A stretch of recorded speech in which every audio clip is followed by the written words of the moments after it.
Tigers ডেন নামের আমরা এই লাউঞ্জটা করেছি। ক্যাপ্টেন্সদের জন্য আমরা জানি যে একটা ক্যাপ্টেন্স বক্স আছে, অনেক বছর ধরেই আছে, বাট অন্য যারা ক্রিকেটাররা ছিলেন তাদের জন্য হয়তো বা কোনো কিছু ছিল না। সেই কারণে আমার এটা ছোট একটা চেষ্টা।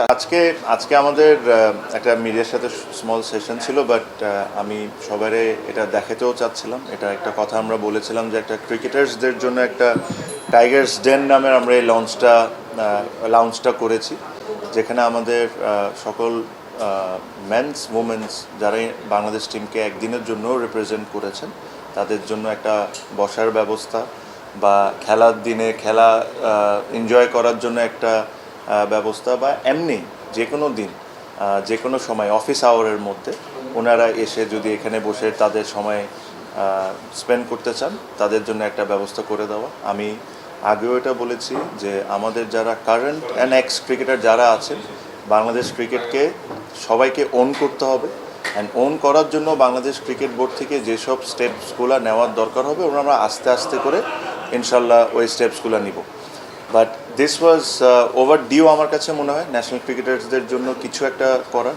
ক্যাপ্টেন্সদের জন্য আমরা জানি যে একটা ক্যাপ্টেন্স বক্স আছে, অনেক বছর ধরেই আছে, বাট অন্য যারা ক্রিকেটাররা ছিলেন তাদের জন্য হয়তো বা কোনো কিছু ছিল না। সেই কারণে আমার এটা ছোট একটা চেষ্টা, আশা করি আপনারা সবাই দেখেছেন, পছন্দ করবেন। আমরা অফিসিয়ালি এখনও এটাকে ওপেন করিনি, কিছু কিছু কাজ আমাদের এখনও বাকি আছে। আমাদের যে বড় বড় স্মৃতি যেগুলো 97 বলতে পারেন, বা আমাদের যখন ওমেন্স এশিয়া কাপ জিতেছেন ওনারা বলতে পারেন, তো কিছু নতুন নতুন ফার্স্ট টেস্ট উইন বলতে পারেন।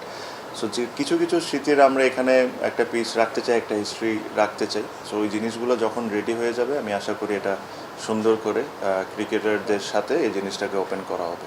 তো আজকে ইটস অলমোস্ট রেডি, অলমোস্ট মনে কি 95% রেডি। জাস্ট ছবিগুলো লেগে গেলে এটা আমরা অফিসিয়ালি ওপেন করে দিব।